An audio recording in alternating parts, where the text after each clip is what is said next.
भारतीय जनता पक्षाच्या नेत्याने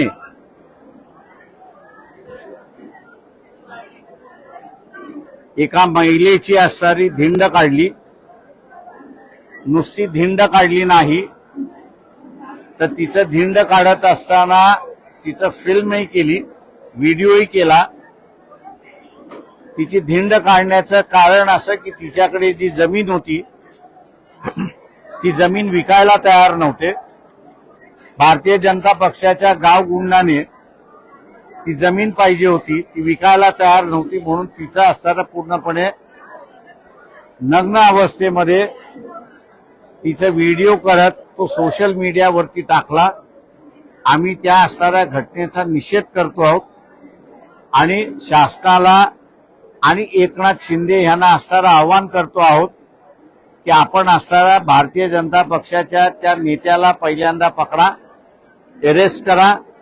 महिलेचं विवेचन केलं म्हणून असणारा त्याच्यावरती गुन्हा दाखल करा आणि आपण या ठिकाणी महिलांचा आदर करताय हे एकनाथ शिंदेकडून आम्ही कृत्य होईल अशी अपेक्षा त्या ठिकाणी करतो आहोत. दुसरीकडे भारतीय जनता पक्षाचे असणारे देवेंद्र फडणवीस हे कृत्य करतील असं आम्हाला वाटत नाही. त्याच्यामुळे एकनाथ शिंदे यांनी स्वतः मुख्यमंत्री आहेत, त्या मुख्यमंत्री पदाचा आदर आणि मान राखेल. कलेक्टरला आणि एसपीला आदेश द्यावेत अशी आम्ही त्यांना विनंती करतो. सर, मणिपूरची जशी घटना होती त्याच पद्धतीने ही जी घटना आहे ती पुनरावृत्तीत झालेली आहे. सातत्याने महिलांच्या सुरक्षतेच्या संदर्भात महाराष्ट्रामध्ये अनेक गोष्टी घडत असताना आता ही मोठी जी आहे महिलांचा अनादर करणारी गोष्ट घडलेली नाही. ही वस्तुस्थिती आहे की भारतीय जनता पक्ष सत्तेवरती आल्यानंतर या राज्यातल्या मुली गायब होणं हा मोठ्या प्रमाणात चाललेला आहे. गृहमंत्री जे आहेत ते गपचूप बसलेले आहेत, काहीच बोलत नाही. आणि म्हणून आम्ही एकनाथ शिंदे यांना असं हे करतोय की तुम्ही मुख्यमंत्री आहात, तुमच्यावरतीच भारतीय जनता पक्ष आणि एनसीपी मधून फुटून गेलेले अजित पवार हे अवलंबून आहेत हे लक्षात घ्या. जी चूक उद्धव ठाकरेंनी केली की त्यांनी अवाजवी वेटेज ज्याला काँग्रेस आणि राष्ट्रवादीला दिला, त्या पद्धतीने आपण असताना सुद्धा लक्षात घ्या की आपण ह्या दोघांवरती अवलंबून नाही. भारतीय जनता पक्ष आणि फुटवेरवादी एनसीपी हे तुमच्यावरती अवलंबून आहेत. त्याच्यामुळे निर्णय हा तुम्ही घ्या असं आम्ही त्यांना विनंती करतो. सर, तुम्ही गृहमंत्र्यांची राजीनाम्याची मागणी करणार का? कारण की अत्यंत क्रूरपणा कळसपणा त्यांनी असणारा ऍक्शन घेतली नाही तर निश्चितपणे आम्ही ती मागणी करू. दुसरीकडे पाहायला गेलं तर सुरेश दस किंवा त्यांच्या पत्नी भाजप दस असतील या संदर्भात आहे की चंद्रशेखर बावनकुळे किंवा देवेंद्र फडणवीस त्यांच्याकडे करणारा ते आम्ही ते त्या पक्षाने असणारा त्यांच्या कार्यकर्त्यांशी कसं वागावं, काय करावं हा त्या पक्षाचा असणारा निर्णय आहे. त्यांनी जर असणारा त्या दोघांच्या विरोधात कारवाई केली नाही तर हा पक्ष रिपिस्ट आहे अशा रीतीने असणारा स्टॅम्प मारायला आम्ही मोकळे आहोत. महाराष्ट्र हा पुरोगामी विचारसरणीचा महाराष्ट्र मानला जातोय. महाराष्ट्रामध्ये बिनधास्त पुरोगामी म्हणून वावरला जातो. बिहार पॅटर्न किंवा युपी पॅटर्न महाराष्ट्रामध्ये राबवण्याचा प्रयत्न भारतीय जनता पार्टीचा आहे का? या संपूर्ण षडयंत्र तुम्हाला ज्या काही घटना घडलेल्या आहेत आणि ज्या असणाऱ्या तरुण मुली महाराष्ट्रातून गायब होतात आहेत त्याचा शोध होत नाही, त्या हळूहळू महाराष्ट्र बिहार करण्याच्या मार्गावरती आपल्याला त्या ठिकाणी दिसते. आम्ही महाराष्ट्राच्या जनतेला एवढंच म्हणणार आहोत की आपण ज्यांना चारित्र्यवान असं म्हणालो त्यांचं चारित्र्य आता आपल्या समोर आलेलं आहे, तेव्हा आपण त्याच्याशी कसं वागायचं हे जनतेने आता ठरवलं पाहिजे. परंतु सर, आगामी काळात मणिपूरमध्ये अशीच घटना घडलेली, त्यामुळे देशभर याचा प्रक्षोभ झालेला होता. आता ही जी घटना घडली आहे त्या संदर्भात वंचित बहुजन आघाडी रस्त्यावरती उतरून या सरकारच्या बीडमध्ये आम्ही अगोदरच रस्त्यावरती उतरलेलो आहोत. किसन चव्हाण पक्षाचे असणारे वरिष्ठ असणारे उपाध्यक्ष आहेत ते त्या ठिकाणी पोहोचलेले आहेत आणि कारवाई त्यांनी सुरुवात केलेली आहे. तुम्ही जाणार आहात बीडमध्ये त्या कुटुंबियाची भेट वगैरे घेणार आहात? ते मी रिपोर्ट घेईन आणि त्याच्यानंतर ठरवतोय.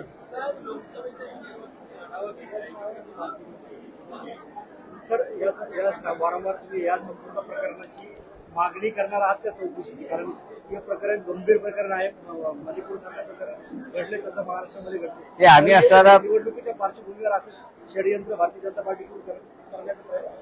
ते आम्ही असणारा त्याची चौकशी झाली पाहिजे, तिला न्याय मिळाला पाहिजे आणि ज्यांनी कोणी केला आहे त्याला असणारा शिक्षा झाली पाहिजे एवढं आम्ही त्या ठिकाणी पाहू. सर, आज तुम्ही संपूर्ण मुंबईतल्या 6 लोकसभा जागांची आढावा बैठक घेत आहे. खरं तर तुम्ही वारंवार इंडिया आघाडीमध्ये सामील करून घेण्याच्या संदर्भातलं पत्र जे आहे तुम्ही काँग्रेसच्या नेत्यांना दिलं, राष्ट्रवादीच्या नेत्यांना दिलं. आता तुम्ही स्वबळाची तयारी करता आहात का? ते मी मागेही म्हणालो होतो की ज्या अर्थी महाराष्ट्र विकास आघाडी ते 3 पक्ष काँग्रेस, राष्ट्रवादी आणि शिवसेना वर्ष सव्वा वर्ष झाले तरी त्यांच्या लोकसभेच्या सीट शेअरिंग बद्दल काहीही चर्चा नाही. वल्गना फक्त त्या ठिकाणी करतायत की ही समिती झाली, ती समिती झाली, असं जे वातावरण आहे. आणि दुसऱ्या बाजूला मध्य प्रदेशमध्ये एनडीएतला असणारा एक घटक समाजवादी पक्ष, अखिलेश या वरिष्ठ नेते जी भाषा वापरतात आहेत की अखिलेश फिकलेश कोण है हम नहीं जानते, अशी जी भाषा आहे त्या भाषेवरनं आम्हाला असणारा जो बोध घ्यायचा आहे तो बोध आम्ही असणारा घेतलेला आहे. आम्ही युती झाली पाहिजे ह्यासाठी पूर्ण प्रयत्न करणार. पण उद्या युती झाली नाही तर सरप्राइझिंगली आम्हाला सगळ्यात जागा लढाव्या लागतील अशी परिस्थिती आमची होऊ नये म्हणून आम्ही आता कार्यकर्त्यांना त्या दृष्टीने तयार करतो आहोत की मुंबईच्या 6च्या 6 युती झाली नाही तर 6च्या 6 जागा आपल्याला लढाव्या लागतील. आणि त्या लढवत असताना आपण 2 लाख मतदानापर्यंत कशा रीतीने पोहोचलं पाहिजे, नॉन मुस्लिम मतदानामध्ये 2 लाखापर्यंत आपण कशा रीतीने पोहोचलं पाहिजे याचा आराखडा आम्ही असणारा बांधतो.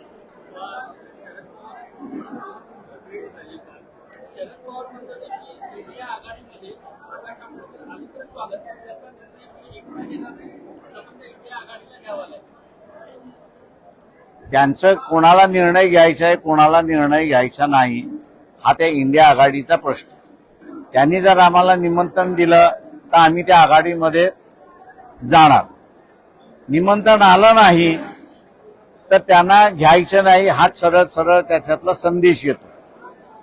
त्याच्यामुळे आम्हाला मी जसं म्हणतोय वर्स्ट कम वर्स्ट त्या ह्याच्यामध्ये समजा इंडिया आघाडीमध्ये आम्हाला घेतलं नाही आणि आज आम्हीही म्हणतोय आणि उद्धव सेनाही म्हणते की आम्ही युतीमध्ये आहोत.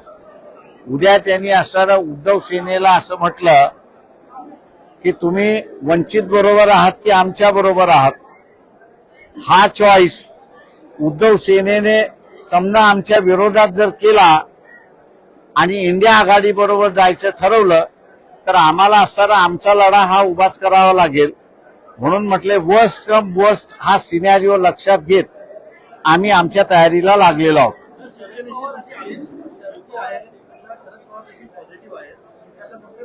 असे पॉझिटिव्हचा इश्यू असणारा शरद पवारांचा नाही आहे. कारण शरद पवार आणि काँग्रेसचे दोघंही सेम वेव्हलेंथवरती आहेत असं मला दिसत नाही.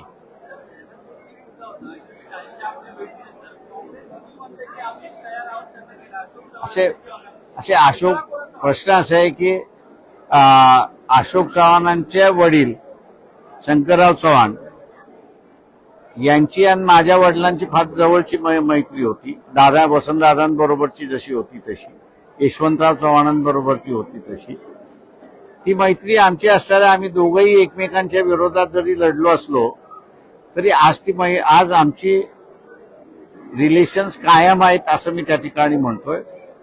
आणि म्हणून त्यांनी त्यांची इच्छा व्यक्त केली की घेतलं पाहिजे, पण तेही म्हणतात की माझं व्यक्तिगत मत आहे.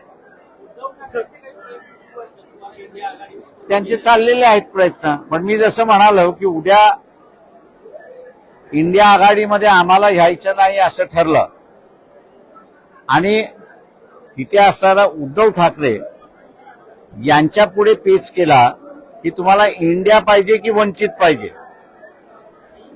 आणि समजा उद्धव ठाकरेंनी इंडिया हा जर त्या ठिकाणी चूज केला तर मग आम्हाला आमचा लढा हा उभा करावा लागेल.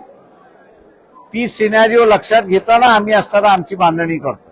सर, तुम्ही बोलतोय असं म्हणाले की राष्ट्रवादी किंवा काँग्रेस याच्यामध्ये कुठेतरी बोलताना मतभेद की सोबत चालणार असं म्हणाले. माझं म्हणणं असं आहे की ज्या अर्थी त्यांचा आतापर्यंत म्हणजे फेब्रुवारीमध्ये आता सर्वच राजकीय पक्षांपर्यंत ही बातम्या येऊन पोहोचलेल्या आहेत की फेब्रुवारीमध्ये असणारा लोकसभा अनाऊन्स होऊ शकते किंवा जानेवारीमध्ये होऊ शकते. ही बातम्या आल्यानंतर माझ्या दृष्टीने लोकसभेची तयारी होणं हे गरजेचं आहे आणि त्या दृष्टीने शिवसेना, महाराष्ट्र आणि एनसीपी यांच्यातल्या सीट शेअरिंगची चर्चा कुठेतरी दिसली पाहिजे. ती आपल्याला दिसत नाही आणि त्याचं कारण एकच आहे की काँग्रेसने बैठक बोलवली तर एनसीपी जात नाही, एनसीपीने बैठक बोलवली तर काँग्रेस जात नाही, अशी परिस्थिती आहे. सर, आज सगळ्याच वृत्तपत्रांच्या पहिल्या पानावर ईडब्ल्यूएस ची ऍडव्हर्टायझिंग जाहिरात देण्यात आली आणि त्या ईडब्ल्यूएस मराठ्यांसाठी कसं सोयीस्कर हे मांडण्याचा प्रयत्न सरकारकडून झालाय. तुम्ही याकडे कसं बघता? मराठा समाजाचं आरक्षण आंदोलन याच्याकडे चालू आहे. प्रश्न असा आहे त्याच्यामध्ये की ईडब्ल्यूएस हा जो आहे प्रकार, ज्याला कोर्टाने संविधानिक म्हणून ठरवलेला आहे या सगळ्या ह्याच्यामध्ये, तो मराठा समाजाच्या गळी उतरवल्या जातो एवढंच फक्त मी त्या ठिकाणी म्हणणार आहे. परंतु त्या जाहिरातीला संपूर्ण आता मनोज जरांगे पाटलांनी उत्तर दिलेलं आहे की आम्हाला तात्पुरती मलमपट्टी नको आहे, तर आम्हाला काहीतरी ठोस उपाय हवा आहे. आता त्यांची थोड्या वेळात पत्रकार परिषद होणार आहे. अवघे 2 दिवस त्यांच्या अल्टिमेटमला बाकी असताना दुसरीकडे शिंदे कमिटी जी स्थापन झालेली आहे ती म्हणते की आम्हाला पुन्हा 2 महिने अभ्यास करण्याकरता वाढीव वेळ हवा आहे. मी कालही म्हणालो आणि आजही म्हणतोय आपल्या समोर की शासनाने प्रामाणिकपणे मराठा समाजाला असणारा विश्वासात घेऊन की आम्हाला नेमकं काय करायचं आहे याचा त्यांनी प्रामाणिकपणे खुलासेवार त्यांना सांगितलं पाहिजे. ही 15 दिवस, महिना, 2 महिने, 3 महिने असं जे टाळमटाळ चाललेलं आहे त्याच्यातून चीड निर्माण होते हे लक्षात घ्या. मी आज पुन्हा असणारा एका गोष्टीचं रिपीट करतोय, गावामध्ये असेल, शहरामध्ये असेल, ओबीसीचं कुटुंब असेल, दलितांमधलं कुटुंब असेल, आदिवासींमधलं कुटुंब असेल, मुस्लिम समाजामधलं कुटुंब असेल, या कुटुंबांमध्ये 20-25 वर्ष त्या वयाच्या मुलांचा लग्नाचा इश्यू नाही आहे. परंतु मराठा समाजामध्ये हा 25च्या 30च्या आतमध्ये असणारा जो तरुण आहे, बेरोजगारी असल्यामुळे जमिनीमध्ये जेवढं पेरल्या जाते, उगवल्या जातोय त्याला योग्य भाव न मिळाल्यामुळे तुम्हाला आज गावामध्ये मराठा समाजापैकी 30-40 या वयातली मुलं अशी मिळतील की ज्यांची लग्नच होत नाहीयेत. आणि ती लग्न होत नाही याचं कारण की ते वाईट धंद्याला आहेत, व्यसनादारी आहेत, अमुक आहेत, अजिबात नाही. त्यांना मुली देण्यापासून मुलीचं कुटुंब तयार नाही. हा बेरोजगार आहे, हा कसा आमच्या मुलीला सांभाळणार, हा एक फार मोठा इश्यू त्या ठिकाणी झालेला आहे. शासनाने हा जो यंगर जनरेशन, प्रोडक्टिव्ह एज मधला असणारा जनरेशन याची एनर्जी तुम्ही पॉझिटिव्हली वापरली नाही. कारण ते लग्न झालं की तो असणारा कुटुंब, व्यवसाय, अमुक तमुक ह्या सगळ्या असणाऱ्या पॉझिटिव्ह एनर्जीकडे तो जातो. तुम्ही त्याला असणारा आज बेरोजगार ठेवलेला आहे, कुटुंबातली जमीन विभक्त झालेली आहे आणि म्हणून ती उपजाऊ झालेली नाही किंवा सस्टेनेबल झालेली नाही, त्याचं लग्न होत नाही अशी असणारी परिस्थिती आहे. हा माणूस एक्सप्लोजिव्ह सिच्युएशन मध्ये आहे हे आपण लक्षात घ्या. जरंगे पाटलांच्या जी सभा आहे, मनोज यांच्या ज्या सभा होतात आहेत, या सभेमधला यंगर एलिमेंट जो आहे, या यंगर एलिमेंट मध्ये आपण असताना बघितलं तर 30-40% हा यंगर एलिमेंट मोठ्या प्रमाणात आहे की त्याला असं वाटतंय की मराठा समाजाला आरक्षण मिळाले तर मला नोकरी मिळण्याची चान्सेस आहे आणि माझं आयुष्य मी सुरळीत करू शकतो, या आशेवादीने तो त्या ठिकाणी येतोय. याच्याशी शासनाने खेळू नये, एवढंच फक्त मी शासनाला पण याच मराठा समाजातील आणि सत्ताधारी पक्षातील काही नेते म्हणतात की आम्ही 96 फुले आणि कुणबी समाजाचं सर्टिफिकेट आम्ही आमच्या अंगाला लावून दिलं नाही. पुन्हा एकदा जातीवादाकडे भरकवला जातो हा मुद्दा. प्रश्न असा आहे, म्हणूनच मी मागे म्हणालो होतो की इथं असणारा निजामी मराठा आणि रयतेतला मराठा हा मातीतला मराठा आणि हा निजामी मराठा हा सत्तेतला मराठा. त्याच्यामुळे सत्तेतल्या मराठ्याची मस्ती आपल्याला दिसायला लागलेली आहे. तो आता रयतेच्या मराठ्यांचं जे आहे तो हिनवणं चाललेलं आहे, त्याला अपमानित करणं त्या ठिकाणी चाललेलं आहे आणि त्याला आरक्षण कसं मिळणार नाही या दृष्टीने त्याचे प्रयत्न चाललेले आहेत. थँक्यू. जर तुम्ही ते धूळ प्रदूषणावर एक आंदोलन घेणार आहे, आता केंद्र सक्षम करते या सगळ्या मुद्द्यांमध्ये. मुंबई ही दिल्लीलाही मागं ठेवलेली आहे प्रदूषणाच्या बाबतीत आणि आज अँटी स्मॉग करतात ते पालिकेत. मी असणारा आपल्याला एक 26 तारखेला जे आहे पोल्युशन बोर्डावरती आम्ही असणारा मोर्चा टाकणार आहोत. दिल्लीमध्ये पोल्युशन ज्यावेळेस झालं त्यावेळेस सुप्रीम कोर्टाने 3 इंडस्ट्रीज 3 कॅटेगरीमध्ये डिवाइड केल्या आणि ह्या 3 कॅटेगरीमधल्या डिवाइड केलेल्या इंडस्ट्रीमध्ये ज्या पूर्णपणे हॅझर्डस आहे, टॉक्सिक गॅसेस सोडतात, त्यांना असणारा पूर्णपणे बंदी केलेली आहे. तो जो दिल्ली शहरापुरता असणारा निर्णय जो आहे तो महाराष्ट्र शासनाने तशाच्या तशा रीतीने स्वीकारावा आणि पोल्युशन बोर्डाने ती गाईडलाईन लक्षात घेऊन मुंबईतून या ज्या टॉक्सिक इंडस्ट्रीज आहेत यांचं लायसन्स कॅन्सल करावं अशी मागणी आम्ही असणारं त्या ठिकाणी घेऊन चाललेलो आहोत. आणि हा मोर्चा 26 तारखेला आहे. मुंबईचे आमच्या असणारे अध्यक्ष जे आहेत अबुलभाई जे आहेत त्या नेतृत्व करणार आहेत आणि त्यांच्या अध्यक्षतेखाली हा मोर्चा आहे. याआधी गेल्या वर्षी पंजाब मॉडेल, पंजाब चंदीगडमध्ये जसा मॉडेल तयार करण्यात होता की इमारतीच्या बांधकामावर कव्हर अप करण्याचा तो मॉडेल राबवण्याचा प्रयत्न झाला होता, पण तो नसला होता. आता दिल्ली मॉडेल मुंबई सक्सेसफुल झालं. मी मुंबईमधलं एक सगळ्यात चांगली गोष्ट अशी आहे की जी इतर कुठल्याही शहरामध्ये नाही, ती म्हणजे मुंबई चारी बाजूने पाणी आहे. स्मॉग जाण्यासाठी पूर्णपणे मोकळीता आहे, पण स्मॉग एवढा निर्माण केला जातोय की तो बाहेर पडण्याच्या आतमध्ये नवीन स्मॉग त्या ठिकाणी असताना येतोय. तो नवीन स्मॉग बंद करण्याच्या दृष्टिकोनातून या टॉक्सिक कंपन्या ज्या आहेत या बंद केल्या पाहिजेत आणि त्याच्या विरोधातला आमचा हा मोर्चा आहे.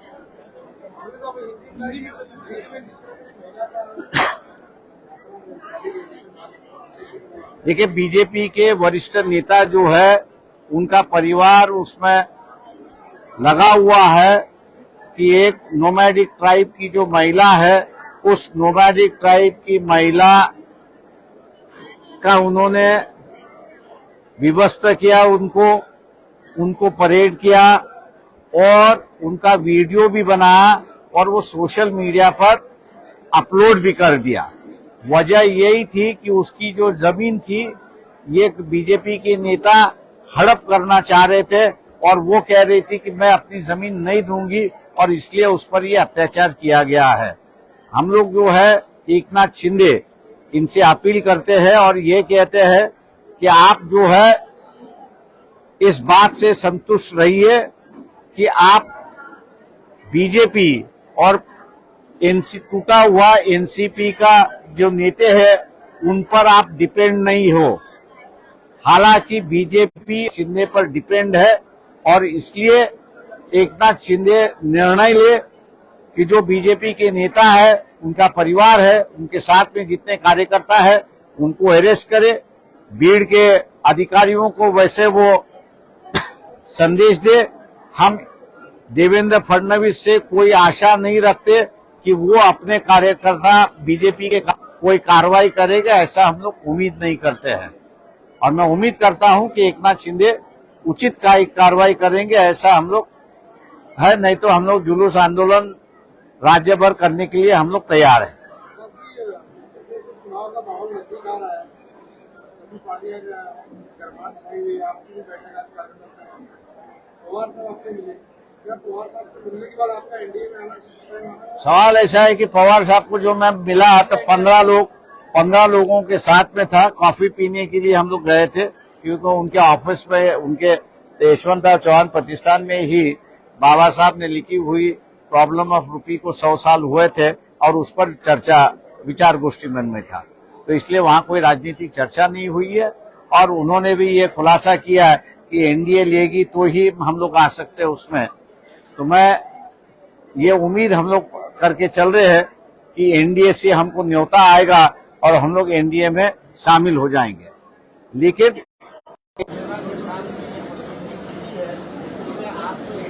क्या इसका फैसला और शिवसेना अगर एनडीए को चूज करती है तो वंचित को अकेले जाने के अलावा कोई रास्ता ही नहीं है। इसलिए हम लोग मुंबई के 6 जिलों के कार्यकर्ताओं के आज बैठक बुलाए हुए हैं और 6 के 6 कार्यकर्ताओं को हम लोग है इंडिया समझौते की अभी बातचीत चलेगी। अगर समझौता अगर नहीं होता है तो 6 के 6 सीटें रखनी है, उसकी तैयारी बनाई गई है। और हर लोकसभा कॉन्स्टिट्यूंसी में कम से कम 2 lakh non Muslim voter 2 lakh के पास है। कि अगर आप लोग दिखा पाओगे मुस्लिम समाज को है बढ़ाने में लगा है, जो है वंचित के साथ आ सकता है। और जो मिलकर हम लोग हासिल करना चाह रहे थे वो वंचित से हासिल कर सकती है। इस लाइन के कार्यकर्ताओं के साथ बात इंडिया महागठबंधन से लेकर बहुत सारी देशी पार्टियां बहिणीचा फोन आला। पिछले इलेक्शन के बाद यही कहूँगा कि आपको अगर मानना है कट क्या समाजवादी पार्टी के नेता जो है अपने विराज करके आया है। कांग्रेस वाले अखिलेश यादव सबसे बड़ी पार्टी प्रदेश में क्या राय है जा रहा हूँ क्या राय है। स्पष्ट है 30 तारीख को अगर एनडीए के पार्टनरों में अगर समझौता नहीं होता है तो मैं समझता हूँ कि और दाल में काला है, ऐसा दिखाई देगा। शरद पवार वर्तमान आपकी नाराजगी आपने भी नाराजगी नाराजगी चलती रहती है, लेकिन उसके बाद भी जो है परिस्थिति देखते हुए राजनीति को आराम करना। मुंबई के प्रदूषण में किस तरह से दिल्ली का माहौल प्रदूषण को लेकर रहा, मुंबई का भी नाम सामने आ गया। लेकिन मुंबई सबसे बड़ा प्रदूषण का है। ये समस्या चारों तरफ से बिल्डिंग है, पानी भी पानी है और हवा हमेशा खेलते रहती है यहाँ पर। लेकिन जो टॉक्सिक फैक्ट्री यहाँ पर बढ़ गई है और जिसको पोल्यूशन बोर्ड ने उसको जो परमिशन दी है, ये टॉक्सिक गैसेस इतना पैदा हो रहा है, बाहर जाने के बाद भी यहाँ पर प्रयोग हो रहा है। तो हम लोग ये जो टॉक्सिक फैक्ट्री जो है इसके खिलाफ का आंदोलन 26 तारीख को है, पोल्यूशन बोर्ड पर है, पोल्यूशन बोर्ड के खिलाफ है। अगर पोल्यूशन बोर्ड अगर नहीं करता है तो हम लोग उसको ताला लगाएंगे। देश के प्रधानमंत्री का चेहरा बदलने की बातचीत चल रही है। कल कालीचरण महाराज थाने में आए उन्होंने जवाब दिया कि देश क्या कालीचरण देखना चाहते बंदे मैंने खुशियाँ इस तरह से मैंने यही महीनों से मैं ये कह रहा हूँ नरेंद्र मोदी प्राइम मिनिस्टर चुनाव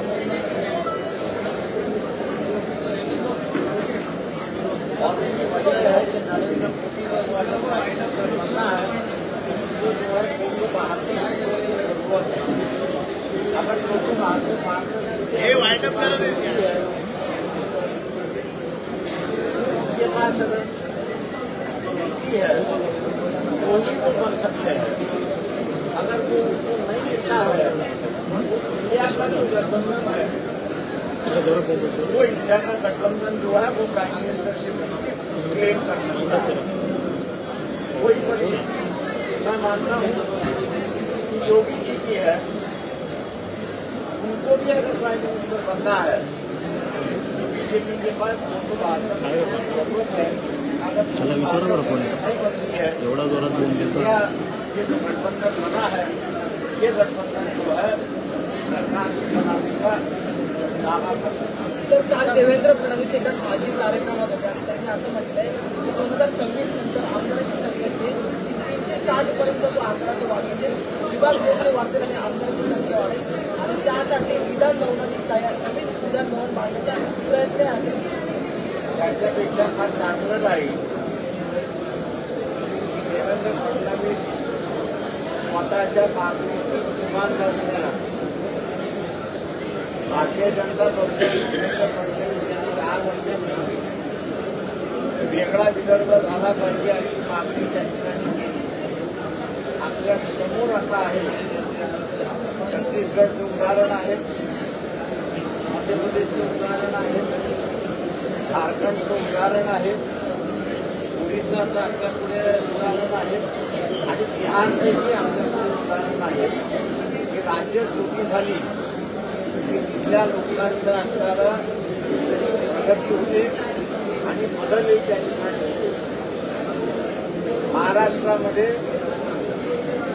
2 ठिकाणमध्ये भांडणभाग मोठ्या प्रमाणात चाललेला आहे. एक ऊसाचं आणि दुसरं कापसाचं. ऊसवाला मुंबईच्या सत्तेवरती आला तर कापसाला डावललं जातं आणि कापसावाला मुंबईच्या सत्तेमध्ये आला तर ऊसवाल्याला त्या ठिकाणी डावललं जातं. त्यामुळे हे भांडण मिटवायचं असेल तर देवेंद्र फडणवीस नवीन विधानसभा बांधण्याची ऐवजी वेगळा विदर्भ करावा अशी त्यांनी भूमिका घ्यावी. वेगळा विधानसभा बांधण्याची काहीही गरज पडणार नाही. चेहरा बदलण्याचा प्रयत्न असेच आपण पाहिलं की योगी आदित्यनाथ यांना भारतीय जनता पार्टीचे काही कार्यकर्ते भारतीय जनता पार्टी असं म्हणालं जे जो चेहरा नरेंद्र मोदीचा आहे तो चेहरा आदित्यनाथ मोदीचा आहे. त्याच्यामुळे त्यांच्या बरोबरचे असणारेच त्यांच्या बरोबर राहतील. इंडियामधला कुठलाही घटक हा त्यांच्याबरोबर जाणार नाही. भारतीय जनता पक्षाला स्वतःच्या चेहरा बदलून चालणार नाही तर त्याला त्यांची भूमिका बदलावी लागेल आणि भूमिका बदलली तरच एनडीएमधले काही जण हे त्यांच्या कळाला लागू शकतात, नाही तर त्यांच्या कळाला लागू शकणार नाही. किती लोकसभा पदाला गरज पडणार प्रधानमंत्री पदासाठी किती लोकसभा नरेंद्र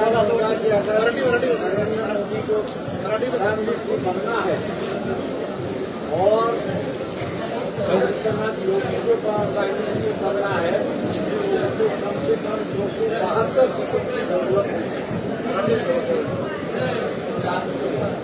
प्राइम मिनिस्टर नरेंद्र मोदी असतील किंवा भारतीय जनता पक्षामार्फत योगी हे होणार असतील तर त्यांना सिंपल मेजॉरिटीची गरज आहे आणि ती सिंपल मेजॉरिटी 272ची आहे हे आपण लक्षात ठेवू.